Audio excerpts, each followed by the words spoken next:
काली काली महाकाली कालिके परमेश्वरी सर्वानंदकरी देवी नारायणी नमोस्तुते नारायणी नमोस्तुते। जय माता दी। माता रानी के सभी भक्तों का मेरे YouTube चैनल माता की कृपा में स्वागत है। माता रानी की कृपा आप सब भक्तों पर बनी रहे। और अब श्रावण मास शुरू हो चुका है और आज सोमवार है। मैं वीडियो थोड़ा सा लेट हो गया है। तो श्रावण मास में जो भी व्रत रखते हैं उन्हें सोमवार के व्रत रखने हैं। प्रातःकालीन उठ के उत्तर दिशा की ओर आपने भगवान शिव का जो है एक लोटे में, जो घर में वैसे तो मंदिर में जाके सबको इस समय रुद्राभिषेक, अगर 5 रुद्राभिषेक नहीं करवा सकते तो कम से कम 1 रुद्राभिषेक जरूर कराना चाहिए। रुद्राभिषेक को आप गन्ने के रस से, पंचामृत से और फलों के रस से करवा सकते हैं। और दूसरा है, जो आप घर में जो पूजा करेंगे तो सोमवार के दिन आपको व्रत रहना है। सोमवार के दिन आप सुबह जल्दी उठेंगे और भगवान शिव को जिनके पास शिवलिंग घर पर हैं तो उनकी पूजा अर्चना करेंगे। पूरे परिवार सहित पूजा अर्चना होगी और उसमें आपको भगवान शिव की एक पहले आपने एक लोटा लेना है और उसके ऊपर कांसे का बर्तन रखना है। लोटे के अंदर आपने हल्दी डालनी है और सुपारी, लौंग, इलायची और कुछ सिक्के आप उसमें डाल के उसके ऊपर आपने कांसे का बर्तन रखना और उसमें शिवलिंग को रखना है, आपने उसमें स्थापित करना है।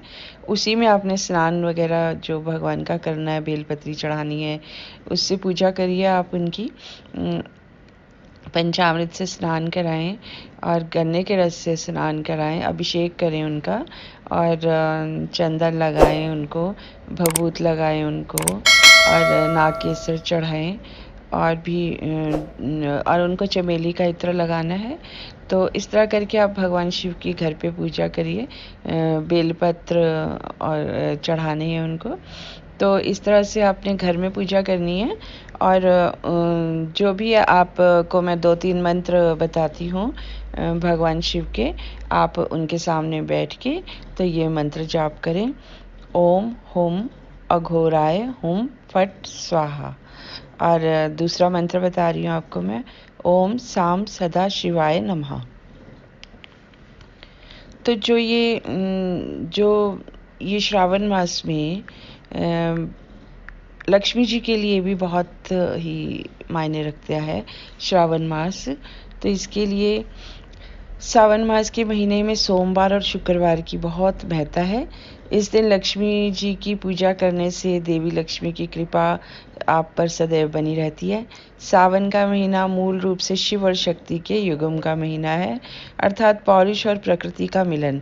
ये माह शक्ति और शिव साधना हेतु सर्वोत्तम माना गया है। शक्ति के अनेक रूपों में जगत माता महालक्ष्मी का सर्वोच्च स्थान है। लक्ष्मी के 8 स्वरूपों में से धन लक्ष्मी का स्थान हर व्यक्ति के लिए महत्वपूर्ण है। सावन के शुक्रवार को इन सरल उपायों से आपके संचित धन में वृद्धि होगी। लक्ष्मी की कृपा व धन प्राप्त करने हेतु बड़ी बड़ी तांत्रिक साधनाएं प्राचीन काल से सारे विश्व में प्रचलित रही हैं। धर्म में लक्ष्मी पूजन के साथ ही कई प्रकार के यंत्रों और मंत्रों की साधना प्राचीन काल से होती रही है। श्रावण मास के शुक्रवार पर धन लक्ष्मी के पूजन का बड़ा महत्व है। लक्ष्मी जी को प्रसन्न करने हेतु श्रावण मास में भक्तगण अनेकों प्रकार से पूजन करते हैं।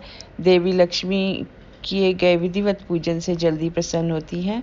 वह प्रसन्न होकर भक्तों की इच्छा पूर्ण करती हैं। श्रावण मास के समस्त शुक्रवार व्रत करने चाहिए। अगर आप श्रावण मास के शुक्रवारों में भी व्रत करेंगे, एक आपका सोमवार का व्रत रहेगा और एक शुक्रवार का व्रत रहेगा, तो उसमें आपको ये करने से, श्रावण मास के समस्त शुक्रवार व्रत करने से पूरे साल भर घर परिवार में धन धान्य पूरा भरा रहता है, कभी कमी नहीं आती है। इस दिन आपने जो माँ भगवती की, माँ लक्ष्मी जी की पूजा करनी है, वो उसके लिए आपको जो सामग्री चाहिए, जल, दूध, दही, शहद, घी, चीनी, जनेऊ, चंदन, बिलगिरी कमलगट्टा, धूप, दीप और दक्षिणा के साथ लक्ष्मी जी का पूजन किया जाता है। रात्रि काल में घी या कपूर सहित धूप की आरती करें। लक्ष्मी का गुणगान किया जाता है और इसी में आप श्री सूक्त के पाठ कर सकते हैं। जैसे आप 11 पाठ कर लें और फिर एक माला से उनका गौ घृत से, गाय के घी से हवन कर लें, तो आपके लिए माता रानी की कृपा बनी रहेगी। जो भी है, जो नौकरी पेशा वाले या व्यापारी लोग हैं, उन्हें श्रावण मास के शुक्रवार के व्रत जरूर रखने चाहिए। इससे आपके घर में लक्ष्मी की वृद्धि होगी। तो मैंने आपको बताया है कि भगवान शिव और लक्ष्मी जी की पूजा अगर इस श्रावण मास में की जाती है तो लक्ष्मी जी का आप पर पूरा साल भर आप पर कृपा रहती है। जय